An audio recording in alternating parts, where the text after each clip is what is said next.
You're watching The Swingmen, presented by the 94 Feet Report. Welcome to The Swingmen, presented by the 94 Feet Report. I'm your host, Simon Cherin-Gordon. My fever's down. The NBA is back, so I'm excited to get the colloquial ball rolling here, guys. Let's swing the rock around to our team. We have Hoops Habit and 94 Feet writer Josh Cornelissen. Guys, I recently read that the metrics suggest we're not the best NBA show out there. Well, guess what? In America, we use the standard system. And so inches and miles add up to say that we are light years ahead of the competition. All right, I don't know if anyone can follow that up, but we have co-host of the 94 Feet podcast, Corban Ford, making his Swingmen debut. I can't follow that up, but I will say that I'm making some calls, and the Phoenix Suns may be looking at me for a 10-day. We have our founder/editor-in-chief, Eric Spyropoulos. Well, now I'm really disappointed. I don't have anything funny to say, guys. I never have anything funny to say, Eric. It's okay. We also have our executive producer, Alex West. There were 4 days without NBA games, and I still didn't watch the Winter Olympics. The opening tip. We're at the halfway point of the season, which in the NBA is their way of saying that we're really at the 2/3 point in the season. But let's just use the accepted parlance here, guys. Second half's about to start. What storylines are you watching? Let's start with Josh.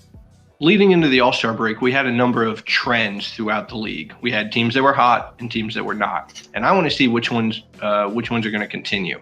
For example, the Utah Jazz, they're the talk of the town right now. Winners of 11 straight games. They are streaking, and they are roaring right back into the playoff picture. Is this for real? On the one hand, getting a little bit lucky. On the other hand, they're playing some tough teams, and Rudy Gobert has been incredible in the middle. But can they sustain this run?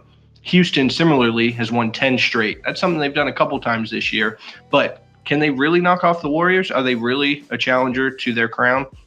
On the Eastern side of things, Milwaukee has won 9 of 12 games since interim coach Joe Prunty took over, and their defense has been more conservative and yet has accomplished what the more aggressive scheme under Jason Kidd never could, and they've been one of the best defenses in the last 12 games.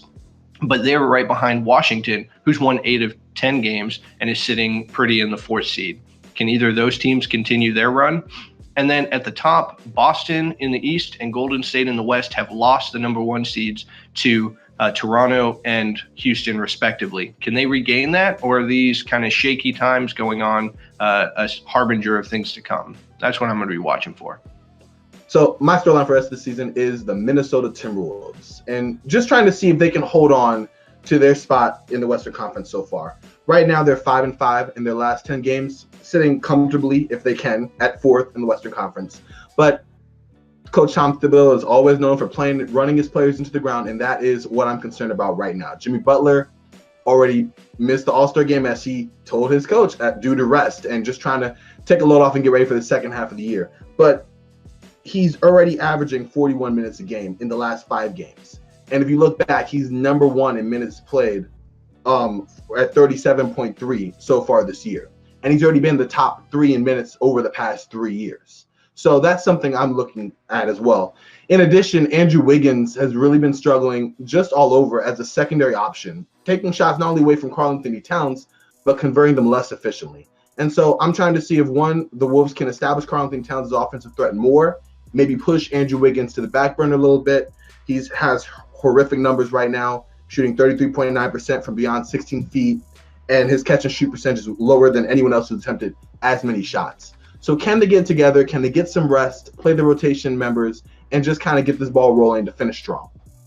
Simon, I think the story that interests me the most is Tankathon. There are 9 teams at the bottom in the race for Luka Doncic, and I feel like it can get very, very tight as the season goes along, and we will start to see DNP rests go up. This is going to be a very interesting race, and this draft is deeper than last year's draft. There are going to be 6, 7, 8 players who have the potential to be impact players for their teams. So as teams start to jockey for positions, we'll start to get a better understanding of what they value in the draft, because while there are a number of good players, a lot of them are fit dependent. So this tankathon is really going to be something to watch. All right, so I'm going to focus on a little bit more of an under-the-radar storyline, in my opinion. No one's really talking about Paul Millsap and his eventual return to the Denver Nuggets. I think Paul Millsap's one of the most criminally underrated players in the league, and this season is no exception to that. The Nuggets will be getting a player who's, when he played this season, was averaging 15 points per game, 6 rebounds per game, 3 assists per game, and obviously providing his strong defense for a team that really, really needs it. I think that overall Millsap is a seamless fit next to Nikola Jokic, but the first month of the season was very interesting for the Nuggets because they were just the 14th ranked offense, but the 16th ranked defense. If you compare that to now, at this point in the season, they're the 7th ranked offense and the 22nd ranked defense. So I think that in order for them to be a true playoff contender, they kind of have to take a little bit of a smaller step back offensively if it means a more significant increase defensively, say, be the 10th or 11th best offense, coupled with the 16th or 17th best defense. That's going to be pretty significant for them come playoff time. And the final thing is that offensively, if Millsap can continue to hit 3 at around 34 or 35%, that'll be huge for the offense. He's already a really good passer, especially out of the post, like Nikola Jokic, so they can kind of fit him in nicely. So I think that Millsap's presence, especially defensively, is going to be huge for the Denver Nuggets, a team that, what we'll talk about very soon, is in the midst of a really, really heated Western Conference playoff run. Yeah, so Eric, you bring up the heated Western Conference playoff run. I'm personally not so sure that Millsap's going to have such a positive impact on Denver. I think that offense is humming and the ball movement could slow down with some of his tendencies. But let's get into that right now because just 4.5 games separate the number 3 seed, which San Antonio and Minnesota are currently tied for, and the number 10 seed, which is the red-hot Utah Jazz. So there's really 6 playoff spots up for grabs between 8 teams. Guys, who's going to grab those spots and in what order? We'll go back to you to start this one, Eric. Okay, so for my order of the playoffs, Western Conference playoff teams, I've got the Spurs, Wolves, the Nuggets, the Thunder, the Trailblazers, and then the Jazz rounding out those teams. And I think that despite losing Kawhi Leonard from pretty much the entire season, I still think the Spurs are going to finish third. Popovich always gets the most out of his players. They still have the second best defense in the league throughout the season without having Kawhi for pretty much all of it and, playing some relatively poor defensive players for some consideration. For example, Paul Gasol is having a great defensive season, in terms of protecting the rim. So it always seems that Popovich gets the most out of his players, and this could be the season where that's not the case during the second half of this remaining regular season. But so far, I think they've done it enough for the first half of the regular season. I think they finished third in the playoffs.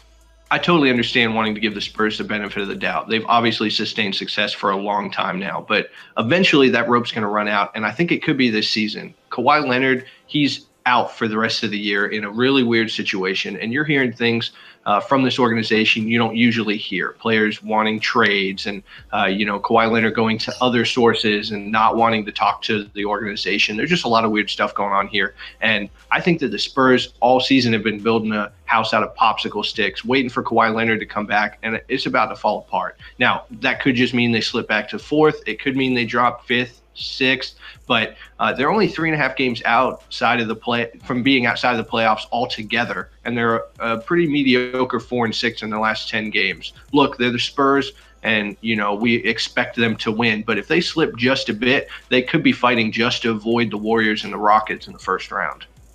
I'm with you on that, Josh. I have a weird feeling about the Spurs, sort of a 1997-ish vibe. So that's what I'm getting there. But I'm going to throw a little bit of a wild card out here. I'm going with the Thunder for the number 3 spot.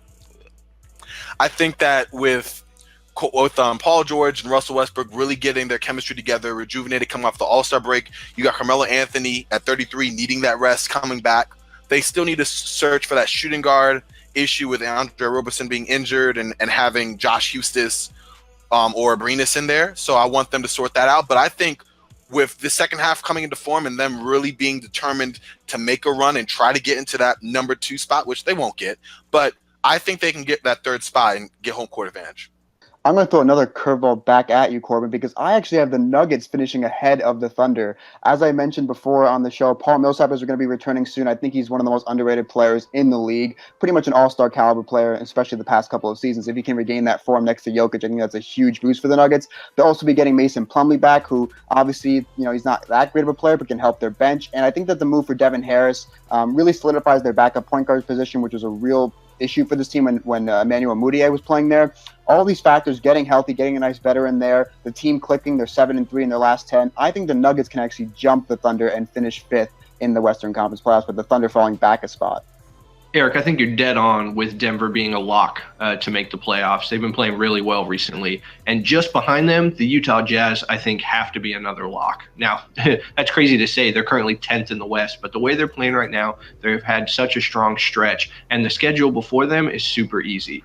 And so I really think that with Donovan Mitchell emerging as a strong offensive weapon and Rudy Gobert locking down the defense, they've got guys like Derek Favors who may not need to contribute as much, but have a lot of ability and skill there. So I think that the Jazz are really a lock to make it. And then right behind them, I think I got to go with Portland over the Clippers and over the Pelicans for that last spot. I really think that Portland has the most talent from top to bottom on the roster, and I think they have the best coach out of those three, and I think that's going to matter. And even though the other teams have guys like Lou Williams and Anthony Davis having really good years, Damian Lillard is having himself a really good year, and the pieces around them are there for them to make another late season run. Don't forget, last year they made a strong push at the end of the season to hold off Denver for that final spot, and I think they're going to do that again. All right, so we heard who Eric's 6 playoff teams were. Josh as well has New Orleans and LA slipping out. Corban, who do you have slipping out of the top 6 or the 3 through 8 spots? So I also agree that New Orleans is going to slip out. I think I was reading a recent interview by Anthony Davis. He was saying how he wanted to go the Russell Westbrook route and really just start getting up shots and trying to put the team on his back. Only problem is Westbrook's a machine, and Anthony Davis, while very good, is still human. So I see them dropping out. I was also shocked by Josh saying that the Jazz were going to make it. I do not think that they can sustain their really good run. I feel they're one bad Gobert knee bump from just slipping out and falling back to the depths of the Western Conference. Their play has been very good, but injury-wise, I don't trust it. And they have too many people that are injury-prone and yet vital to their team. So the Pelicans and the Jazz, they don't make the cut, in my opinion. I have to disagree with you, Corbin. I actually think the Jazz are going to make it in instead of the LA Clippers because, they are red hot. And even if they don't sustain this level of winning, I think that they've got the recipe in that really good defense led by Rudy Gobert. They've got role players like Royce O'Neal and Joe Ingles filling in. Donovan Mitchell doesn't look like he's going to hit the rookie wall anytime soon. So if he can continue playing like this as their pretty much number one option, continue to have that strong defense, stay healthy for the most part, I think the Jazz have all the ingredients to make a recipe for that 8th spot in the Western Conference instead of the LA Clippers. Yeah, Eric, I also think the Utah Jazz are making it in. And Donovan Mitchell, he's not hitting the rookie wall. If anything, he's plowing right through it, jumping right over it, whatever metaphor you want to use. I want to transition to talking about Rookie of the Year because this looked like Ben Simmons' award to lose. He was running away with it early in the season. But Mitchell seems to be gaining all the momentum. Simmons maybe is hitting that rookie wall a little bit, and Mitchell with his dunk contest win with Utah's recent role. I think this is a real race now. And the question I want to pose to you guys, and we'll start with Josh on this one, can the Jazz young phenom catch and surpass Simmons over the next 2 months? Simon, that's a great question. And honestly, it's one of the best storylines in the second half of the season here. The reason it's going to be so difficult is because we're going to have something that hasn't happened in a long time take place this season. Donovan Mitchell is leading all rookies in scoring, 19.6 points per game. Usually that's going to win Rookie of the Year. But that also usually comes with the player who has the best combination of box score stats. So if you add up points, rebounds, and assists, that player almost always wins Rookie of the Year. However, those two players are almost always the same. For the last 13 years, we've had the same player both lead rookies in scoring and have the best combination of points, rebounds, and assists. The last time it hasn't happened, or it didn't happen, was with LeBron James and Carmelo Anthony all the way back in 03-04. LeBron James had the most box score stats, but Carmelo Anthony beat him out by 1/10 of a point. Well, Donovan Mitchell looks like he's going to beat Ben Simmons in scoring by a little bit more than 1/10 of a point, but Simmons' combination of rebounds and assists means that he's filling up the box score in a way that Mitchell isn't. So that's going to make it very difficult because we haven't had to decide between the two for a very long time. And so you've got to weigh, is it better for a rookie to be able to put up the points or the way that Ben Simmons is helping in a lot of different areas? And honestly, I think it's going to come down to team success in the end. The Jazz have won 11 straight, and so that's a big topic right now. But the 76ers have the league's 4th best net rating since January 1st. Both these teams are playing really well, and where they end up may decide the race. So right now, Spida Mitchell is the hot topic, winning the dunk contest. The Jazz are winning, but Ben Simmons is putting up numbers we haven't seen since Magic Johnson on a team that's really good itself. And so I think right now Ben Simmons still holds the lead. Josh, I don't disagree with you, and those are some really great numbers, really interesting points. However, I think for me, the thing that I value the most as a voter, and I don't have a vote, not yet, but if you're listening and you want to give me a Rookie of the Year vote, I'll gladly take one. For me, it's about team success, and you touched on that. If the Utah Jazz make it into the playoffs on the back of this Herculean effort from their rookie Donovan Mitchell, I really think that gives him an edge in the award category. And obviously, there's a lot of counter argument to that because it's saying intangibles and things you can't measure and all that. And I totally understand that because Ben Simmons has absolutely been impressive in every facet of the game save one, shooting three-pointers. He is a phenomenal all-around player. He utilizes his length as a rebounder, as a passer, and does all of these things tremendously. And I think he's very deserving of the award. However, if Mitchell can get the Jazz into the playoffs, I give him just a little slight edge for that because it is such a phenomenal task for a rookie to carry his team. Yeah, guys, personally, I'm a big believer in momentum in awards races, and I actually think Donovan Mitchell's going to come through and pull this thing out. And it pains me to say that because I think Ben Simmons is the best rookie by a considerable margin, and I want him to win this thing, but I just, the way that it's going right now, I think this thing, the turn that it's taking is not going to stop. But I want to transition over to the MVP race because there, I think the gap might be too big. Now, there is room for someone to come up in the second half and throw their name into the conversation with James Harden, but he's the heavy favorite right now in Las Vegas in the court of public opinion, and we have less than 2 months to go. So, Eric, I want to start with you. You cover the Houston Rockets. Is this Harden's award finally after being right on the cusp twice in the last 3 years? Yeah, I mean, I pretty much think that unless James Harden gets injured, it's his award. He already had an injury, one of the most significant injuries of his career already, where he missed 7 games with that hamstring injury. It's possible he could get hurt later in the season, but I think that the Rockets, now that they're an even deeper team after adding Joe Johnson and Brandon Wright, they could even rest him a little bit more, which could help him. But here's the thing with James Harden. He leads the league in scoring, and he's second in assists, despite playing next to Chris Paul, one of the best passers of all time. And in terms of the advanced metrics, he leads the league in PER, offensive win shares per 48 minutes, offensive box plus minus, value over replacement player, and he's second in real plus minus to his teammate Chris Paul. The Rockets are also projected for around 62 wins and obviously have the chance to get the number 1 seed over the Warriors. So I think that in terms of having all the components of an MVP, the stats, the wins, and the storyline, you mentioned it, of being quote-unquote snubbed in 2 previous seasons, 2014-15, and then last season to Russell Westbrook, I think James Harden has all the components to be the MVP, and it's his award to lose unless he gets injured. Well then, Eric, you've made a compelling case. I really don't got much to say about it, but and I will say this, I've been on LeBron James train for most of the year until we sputtered, fell off the cliff there just before the trade deadline. But guess what? We got a brand new engine, and I think we're coming back, all right? Take these numbers. It's not going to match the great amount you had, but 26 points, 8 rebounds, 8 assists per game, 54% shooting, 36% from 3 for a top 3 team in the East. All I'm saying is LeBron James has been playing pretty well. You take out maybe 2 or 3 months of the season when, the Cavs weren't up to speed, and you can make a case for it. But, I mean, if we're not making a case, and you've pretty much already said it, I'm with you on James Harden. If he does get injured, it's definitely going to be LeBron James. But not only do we not wish injury on anyone, he's not going to. I think this is a pretty solid MVP, and I think it's about time. It's been a while now. He's been runner-up. Get that guy his MVP. I feel for him. All right, guys, let's move to a story that, it's not in the parameters of the 94 feet. We all here agree, our executive producer, Alex West, all of us here really think that this is something worth talking about. So John Wertheim and Jessica Luther of Sports Illustrated broke a massive story on the Dallas Mavericks this week, exposing widespread patterns of sexual harassment within the organization. And that is just scratching the surface. That's just putting it very mildly. I don't know where to go with this, but I know Josh has some things to say. So Josh, the floor is yours. First of all, if you haven't read the Sports Illustrated piece on the Mavericks yet, that needs to be the next thing you do after finishing this show. It's excellently written, and it's indicative of the top-notch investigative journalism going on in sports right now. From Outside the Lines last month, exposing a lot of the hidden secrets going on in Michigan State. Now we have Sports Illustrated getting the scoop on the Mavericks. They've had thorough and piercing reporting backed up with research and collaboration. And in this case, it shined a light into an area otherwise hidden from us. We need this kind of reporting, this investigative journalism, to keep schools, to keep teams, and to keep individuals honest in the sports world. The question that has to be asked is, how many other teams are going to be on the next expose?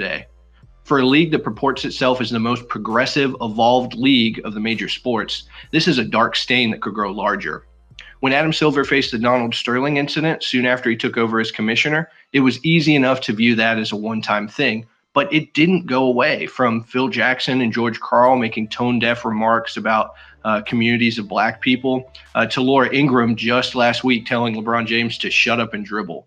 Race has continued to be a major issue for the NBA. And here I think things could be much worse, because it's not a stretch to imagine that a league of mostly white male owners employing mostly white male executives, really just male executives across the board, could have similar skeletons in their closets. So one small thing to be thankful for is that the players on the Mavericks seem to be removed from this. The culture in the locker room was described in the story as a refuge. One former female senior staffer said that interacting with the players was like her safe place. Her anxiety would go down when she was in the locker room, and it was like she was going into a locker room culture with all the negative stereotypes involved when she went back to her desk, which is that's heartbreaking. Dirk Nowitzki said after the story came out that it's heartbreaking as well. He's glad it's coming out. He was disgusted when he found out and was shocked. And it's reasonable that Dirk may not know what's going on. He has no reason to be involved in that side of the business. It's not reasonable or excusable that Mark Cuban did not know about these things. And for him to suggest that as the owner of the Mavericks, he didn't know what was going on in his own organization, an organization that he proudly micromanages, is ridiculous. And that's a bridge way too far for me, and I think most people reading the story. Now, sexual harassment of all kinds is inexcusable. It's disgusting. It's a longstanding part of our society that completely needs to be removed. But there's also a corporate culture in our country that hides and even empowers these behaviors. So it's sad, but it's not necessarily surprising that it would be going on in the organization. But what really gets me is the other side of this story, where SI talks about Earl Snead, which is the team's beat reporter that they hired. Snead beat his girlfriend twice. The second time, he beat another Mavericks employee that he was dating. She showed up to work with a bruised and swollen face. She went immediately to HR, reported the abuse, and they did not fire him. It doesn't matter how good he is at his job. He has to be terminated immediately. For them to come up with this farce of a contract where he just doesn't interact one-on-one with female employees without a chaperone, it means they weren't blind, they were incredibly dumb. Cuban said that he didn't fire Snead because he didn't want him to go elsewhere to an organization that didn't know, and that he would do this to another team. That's ridiculous. That's not a reason to keep someone employed. If Mark Cuban wants to retain any sort of credibility moving forward, he has to clean house. He has to make financial restitution for the women who lost their jobs willingly or were forced out because of this toxic culture. And he needs to crank up the transparency and accountability with the league so this never, ever, ever happens again. And if he's not willing to do that, Adam Silver and the other owners need to remove him, because this cannot be allowed to continue in the Mavericks organization or in any organization in the rest of the league. And this has to be an opportunity for the league and, by extension, the fans to stand up for something that should be a no-brainer, but unfortunately seems to have permeated all throughout the league. All right, great stuff from Josh there. It's tough to move back to basketball, but it's important for all of us to really stop and think about these things when they come up. But guys, to another, not as somber a story, but Rich Cho's up and down run as the Hornets GM has come to its bitter end. And, how much of the team's current struggles were his fault are up for debate. I certainly think that, it might be overblown how much of it's on him, but clearly something needed to be changed in Charlotte. This team has underachieved as much as any team over the last 2 seasons, and they're stuck in the mud. I've talked about it on this show before. Guys, where do the Hornets go from here? Simon, that's a really great question because I think you have to take a very top-down perspective when you talk about the Hornets and what they need to do in the future. This is an organization that has sort of felt patchwork for a long time. They've tried to apply quick fixes, even as they've developed an all-star in Kemba Walker. They've tried to put these patchwork things around them to bring in players like Marvin Williams, to bring in players like Dwight Howard, and clearly the way they've gone about building their organization has not worked. So for me, I think the idea is to restart the franchise, and in doing so, Michael Jordan probably needs to take a step back, and he probably needs to hire a GM who's going to take charge, to take the big steps, to do the drastic things that need to be done to rebuild this organization from the base. Now, whether or not that means trade Kemba Walker, I think someone is much more adequately prepared to make that decision than I am right now. Maybe they can build around Walker and bring in some other pieces. Maybe they can't. But I'm going to get weird and I'm going to say maybe bringing in somebody like, dare I say it, process architect Sam Hinkie would be a really good idea. Hinkie, while I didn't necessarily agree with the process, clearly demonstrated that he understands how to build a franchise out of a middling team, which is exactly what Philadelphia was in the middle of the last decade.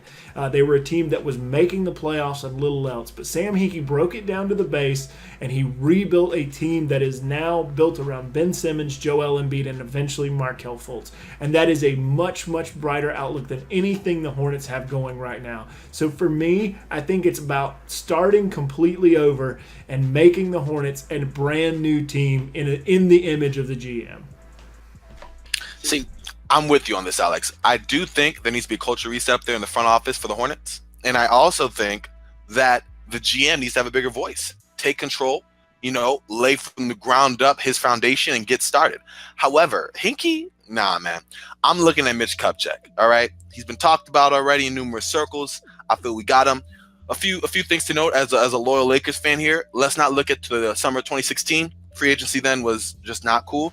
Let's not look at our misses for LeBron James, Carmelo Anthony, Greg Monroe, DeMar DeRozan. Let's just forget all that.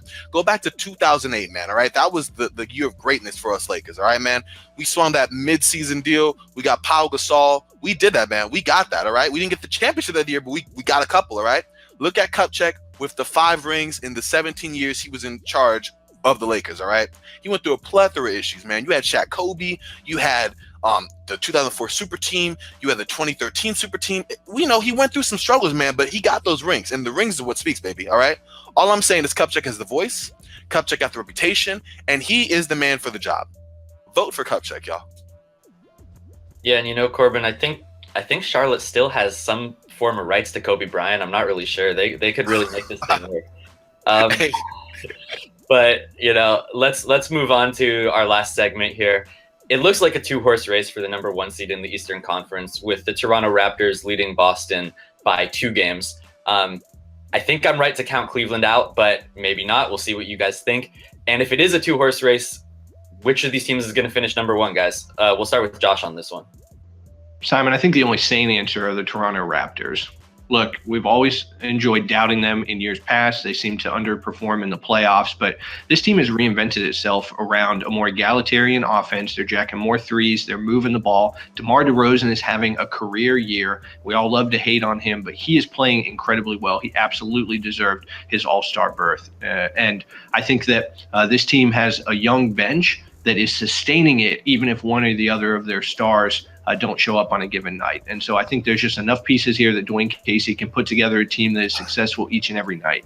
Look, 538, they have the Raptors projected to win 60 games, and they have the best chance of any team in the league to make the finals, 49%, and even 20% to win the title. Now, there's obviously a little bit of noise in those numbers, but what that's saying is that the Toronto Raptors are not fluky at their current 41-16 record. Instead, they're a juggernaut. Look, if you don't want to use 538's numbers, let's just use point differential. Their point differential is plus 8.5 points per game. Their differential is greater than all the other Eastern Conference playoff teams combined. I'm going to say that again. The Toronto Raptors point differential is better than every single Eastern Conference team's point differential combined. And that is the distance they're putting between themselves and the field. Josh, man, you got the numbers. I can't really even try to argue with it, yet I will continue. I do think the Raptors have a really good bench. I agree with everything you said there. You know, it's not going to be like previous years where DeMar and Lowry and who this, you know, it is a different Raptors team. We can all agree on that. However, and I will be that person, but are the Cavs really out of this? And I'm just saying, yeah, numbers-wise, you know, wins, all that good stuff. But LeBron's back, baby. He's rejuvenated, okay? We got 4 new pieces. Once we get them rolling, you know, only 20-something odd games left. But I think we get a good little win streak going. You know, we're motivated. They're hungry. They're fresh. They haven't been there before. Well, 3 of the 4 players in George Hill for 2 years now. But let's get back at it. I think the Cavs have a little bit to make a run at them.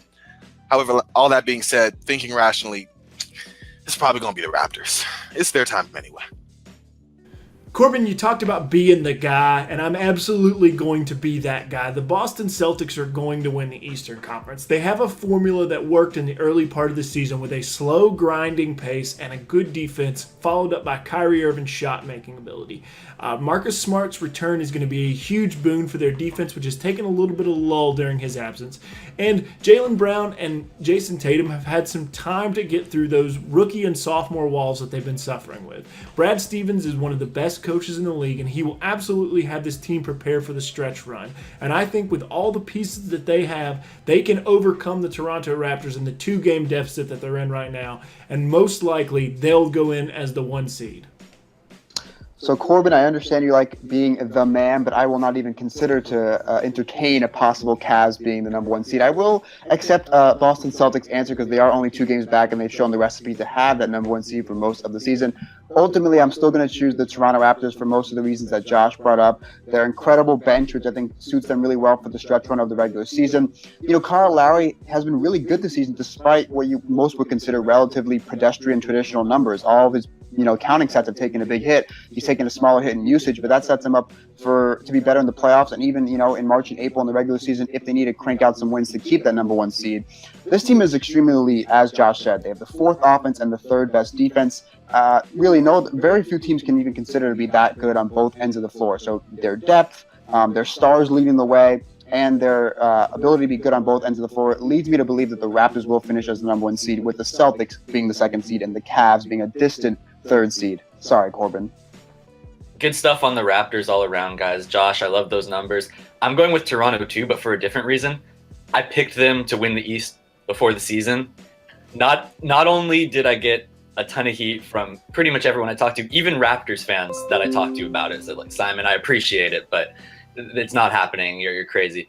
So I'm riding this one out until the end. I really hope it happens. I have some lesser predictions that we're not going to talk about here, but that one's looking pretty good. All right, great show, guys. That's all the time we have for today. Before we close out here, any last second shots, buzzer beaters? We'll throw it to Josh. Over All-Star Weekend, we heard rumors that the NBA was discussing a new 1 through 6 team playoff format. Well, Zach Lowe dropped the bomb this week that they're also talking about the possibility of a play-in tournament. It's Bill Simmons' entertaining as hell tournament come to life. This is super exciting. It would be a lot of fun for the league. I know that LeBron James said, let's not get too crazy about the playoffs. No, I say let's get crazy about the playoffs. I really hope we see it too, Josh. All right, Corban Ford. So, the news came down that the jump starting March 12th is going to go from the half-hour segment to 1 full hour every day on weekdays. Pretty good. On the one hand, more monologues. I love them, but I'm just saying. On the other hand, great middle of the day NBA content. You can't get enough of that. So it's a great show. Give some props. 1 hour. Yeah, and as I'm going to get to in a minute here, if you want more great NBA content, I'm going to tell you about a subscribe button, a certain subscribe button that you can go press in a minute. But let's go to Alex West first. I don't know who hired this host guy, but he's doing a great job getting these subscribers up. One thing I wanted to say before we go is make sure to check out the 94 Feet Report for all your NBA news. A certain someone wrote an article about Marvin Bagley that may or may not be on the front page. It could be worth checking out. I don't know. And we have Eric Spyropoulos. If you guys haven't been able to tell by now, I'm firmly entrenched on the Nuggets bandwagon, and spoiler alert, there are a lot of seats available, so jump on as the Nuggets ride into the Western Conference playoffs. Eric, I'm trying to think of what you would call a Nuggets bandwagon. I'm thinking about like the Gold Rush and horse-drawn carriages, buggies. I don't know. I don't have the brain power to think of it, though. Thanks for watching The Swingmen, presented by the 94 Feet Report, everybody. I'm Simon Cherin-Gordon, your host. Make sure to subscribe, like I alluded to earlier, so you don't miss future episodes. Follow us on Twitter at the 94 Feet Report, and we'll see you next Friday.